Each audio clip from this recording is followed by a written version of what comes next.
Assalamualaikum warahmatullahi wabarakatuh. Para santri di berbagai penjuru negeri tercinta, negara Kesatuan Republik Indonesia. Apa kabar kalian?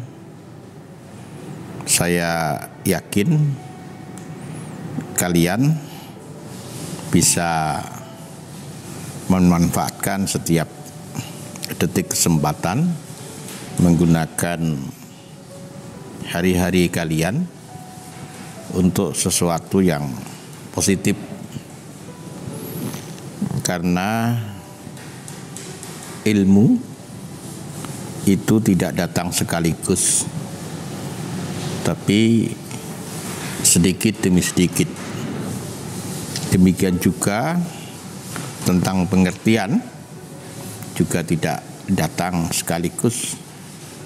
Kecermatan kita untuk membaca, memberikan arti dan makna setiap peristiwa yang terjadi pada diri kita dan orang-orang di sekitar kita akan terus-menerus menambah pengertian kita.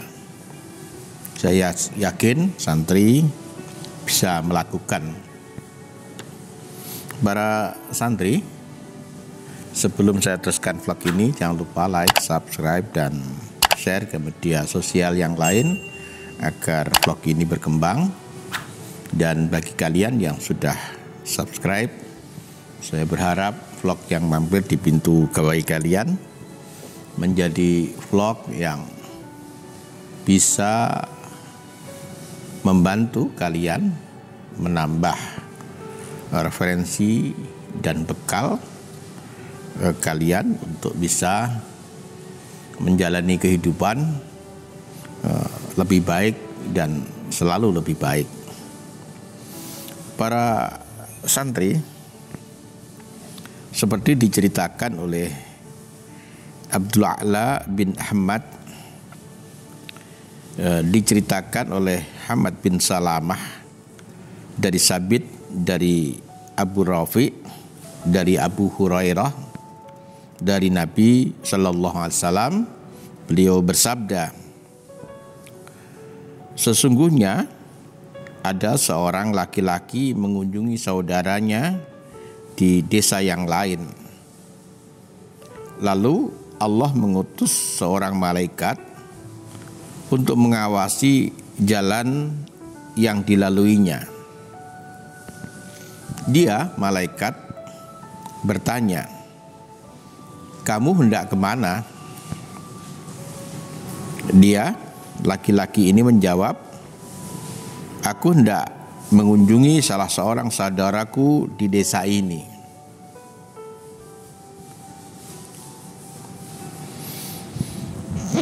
Dia, malaikat, bertanya, "Apakah kamu ingin mendapatkan sesuatu darinya?" Laki-laki ini menjawab lagi, "Tidak, aku semata-mata hanya mencintainya karena Allah." Malaikat lalu berkata, "Sesungguhnya aku adalah utusan Allah bagimu untuk mengabarkan bahwa Allah mencintai kamu sebagaimana kamu mencintai dia, saudaramu, karena Allah." Para santri, di dalam hadis yang lain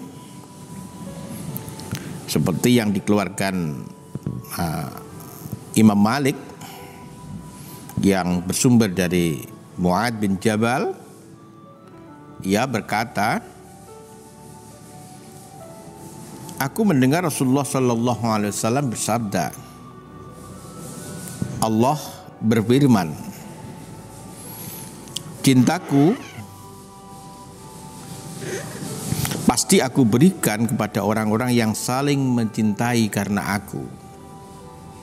Orang-orang yang saling duduk bersama karena aku, orang-orang yang saling mengunjungi karena aku, dan orang-orang yang saling mengorbankan harta dan jiwanya karena aku."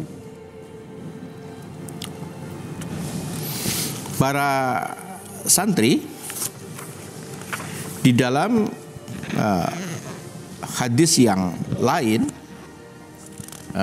Rasulullah Shallallahu Alaihi Wasallam bersabda,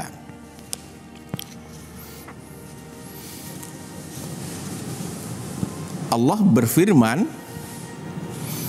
orang yang saling mencintai karena keagunganku akan mendapat mimbar-mimbar dari cahaya yang sangat diinginkan oleh para nabi dan syuhada. Para santri, beberapa hadis yang saya baca ini mengajarkan kepada kita tentang pentingnya cinta kasih. Cinta adalah karunia besar dari Allah Subhanahu wa Ta'ala yang dimasukkan di dalam hati dan jiwa seseorang. Cinta seseorang pada hari kiamat akan mendapatkan penghargaan yang besar dan agung dari Allah Subhanahu wa Ta'ala. Rasulullah Sallallahu Alaihi Wasallam bersabda, sesungguhnya Allah berfirman pada hari kiamat, di mana orang yang saling mencintai karena keagunganku, Allah besok akan mencari orang-orang yang saling mencintai dan motivasi mencintainya karena Allah. Kata Allah selanjutnya, setelah ditemukan orang yang saling mencintai itu, hari ini aku akan menaungi mereka di dalam naunganku pada hari yang tidak ada naungan lain kecuali naunganku. Para santri, ini menjadi penting bagi kita untuk merawat cinta yang ada di dalam sanubari kita dan kemudian melahirkan cinta itu dalam pergaulan kita dengan Allah, dengan sesama, dengan makhluk yang lain. Kita melakukan perintah Allah, menjauhi larangannya. Ada yang bermotivasi karena takut nerakanya. Ada juga yang didasarkan oleh motivasi karena mengharapkan surganya. Tapi kita harus mencoba bagaimana kita menunaikan perintah dan menjauhi larangannya karena cinta kita kepada Allah Subhanahu wa Ta'ala, karena syukur kita kepada Allah Subhanahu wa Ta'ala. Ini yang dilakukan oleh Rasulullah Sallallahu Alaihi Wasallam ketika beliau menunaikan ibadah, khususnya ibadah sholat malam. Begitu lamanya beliau beribadah sehingga kakinya menjadi bengkak. Ditanyakan oleh istrinya, kenapa wahai Rasulullah Sallallahu Alaihi Wasallam, engkau ibadah seperti itu sedangkan engkau sudah terhapus dosa engkau yang lalu dan akan datang, bahkan engkau maksum terjaga dari dosa. Surga belum boleh dimasuki oleh orang lain sebelum engkau masuk di dalamnya. Apa jawab Nabi? Afala abdan syakura. Apakah saya tidak boleh menjadi hamba yang bersyukur? Para santri, hubungan kita, pergaulan kita dengan Allah yang dilandasi rasa cinta dan syukur ini akan membedakan antara satu dengan yang lain, antara satu orang dengan orang yang lain. Maka kita mencintai Allah, kita bersyukur kepadanya karena Allah sudah banyak melakukan sesuatu terhadap diri kita sebelum diri kita melakukan sesuatu untuk kita. Dan yang kedua, kita tidak pernah tahu ujung perjalanan kita, apakah kita nanti akan husnul khotimah atau sebaliknya. Tapi dengan mencintainya, dengan bersyukur kepadanya, dengan mengharap rahmatnya, moga-moga Allah memanggil kita dalam keadaan husnul khotimah. Demikian juga hubungan kita dengan sesama harus kita landasi dengan rasa cinta. Hubungan kita dengan keluarga kita, anak-anak kita, teman-teman kita, manusia-manusia yang bersahabat dan kenal dengan kita. Cinta akan melahirkan keinginan untuk memberikan yang terbaik kepada siapapun. Yang kedua, cinta akan selalu membuka pintu maaf, sehingga barangkali orang lain banyak melakukan hal yang tidak kita suka, tapi karena cinta selalu saja ada ruang untuk bisa memahami, ada ruang untuk memaafkan, ada ruang untuk menampung berbagai kekurangan dari orang lain.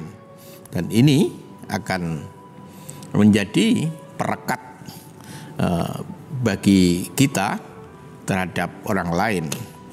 Dan jangan diremehkan orang lain, karena orang lain dicipta oleh Allah tentu yang pertama agar menjadi tempat investasi kebaikan untuk diri kita.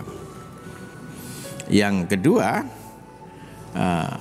agar kita bisa melakukan latihan sikap-sikap yang Allah kehendaki, seperti sikap sabar, sikap syukur, sikap tawadhu, sikap qanaah dan seterusnya. Kita tidak bisa melakukan sikap-sikap terpuji itu kalau tidak ada orang lain. Yang ketiga, orang lain nanti akan menjadi saksi bagi kita di hadirat Allah Subhanahu wa taala.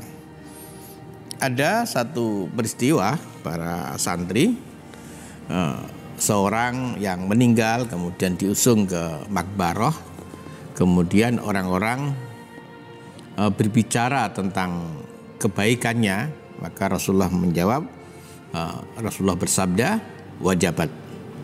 Demikian juga ketika ada orang lain diantar ke makbarah, kemudian orang-orang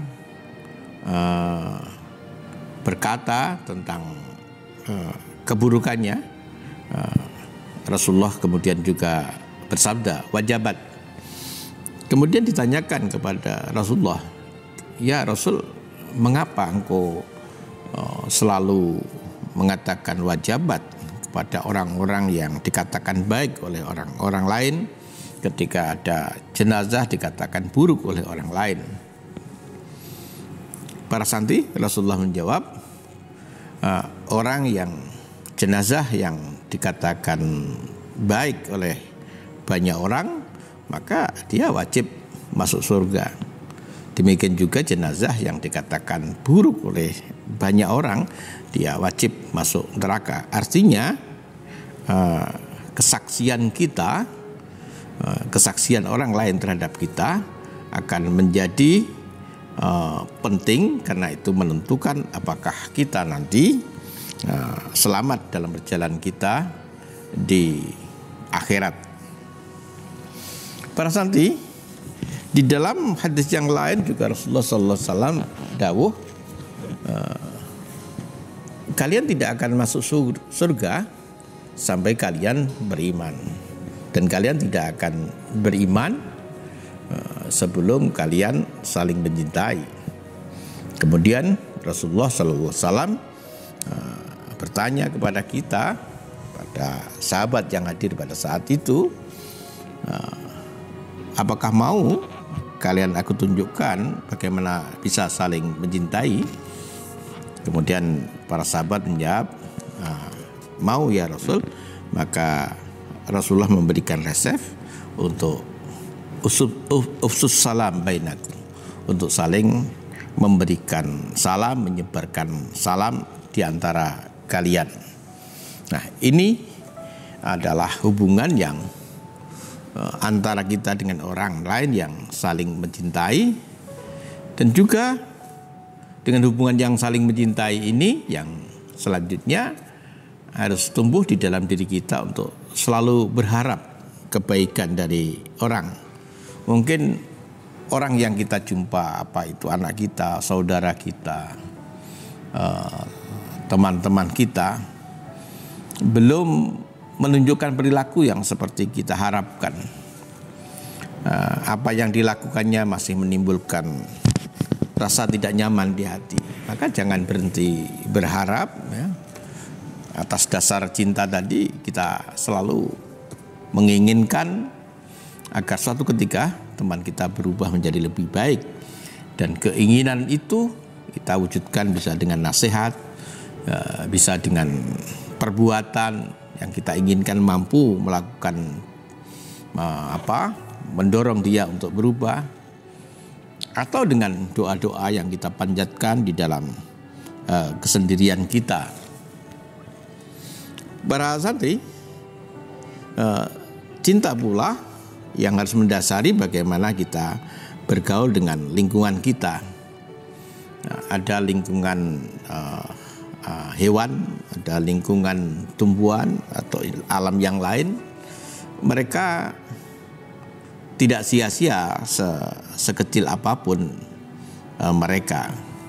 Tumbuhan sesederhana apapun, binatang sekecil apapun, karena Allah menciptakannya pasti dengan tujuan dan rencana yang penting. Oleh karena itu, kita pastikan bergaul dengan mereka juga bergaul dengan cinta. Artinya kita mengapresiasi kehidupan mereka, kita menghargai kehidupan mereka, kita mendorong dan membantu agar mereka bisa menunaikan kehidupan mereka, tugas-tugas yang diberikan Allah kepada mereka secara maksimal. Dan seandainya mereka belum bisa maksimal, kita bantu, karena kita adalah makhluk yang diciptakan Allah secara sempurna, diberikan akal sehingga mampu membaca sedikit rahasia yang Allah tanam dan dalam berbagai makhluk. Dengan ilmu dan kecerdasan itu kita bisa membantu mereka untuk bisa menunaikan tugas mereka dengan maksimal. Dengan cinta inilah akan tercipta suasana kehidupan yang lebih baik. Para santri, sampai hari ini kita sering bingung tentang berbagai ancaman peperangan. Sebagian sudah terjadi antara satu manusia dengan manusia yang lain, antara satu bangsa dengan bangsa yang lain, antara satu negara dengan negara yang lain, saling menghancurkan, saling membinasakan. Sebagian sudah terjadi, sebagian yang lain sudah mulai menumpuk alat-alat peperangan, alat-alat pemusnah massal untuk suatu ketika digunakan untuk menghancurkan orang lain. Bahkan bukan hanya antara satu negara dengan negara yang lain, bahkan antara satu orang dengan orang yang lain, mungkin dalam bentuk saling menistakan, saling menghina, saling mengejek, saling merendahkan. Ini sering kita jumpai dalam kehidupan sehari-hari, dalam media sosial, dalam praktek hubungan politik, dalam praktek hubungan ekonomi, dalam praktek hubungan sosial, sering kita jumpai betapa satu dengan yang lain sering diwarnai dengan kebencian, satu dengan yang lain sering diwarnai dengan rasa tidak suka. Kita satu nasab, kita ini bersaudara, mungkin berbeda-beda letak kita, di negeri kita berbeda-beda, tapi sebenarnya kita satu nasab.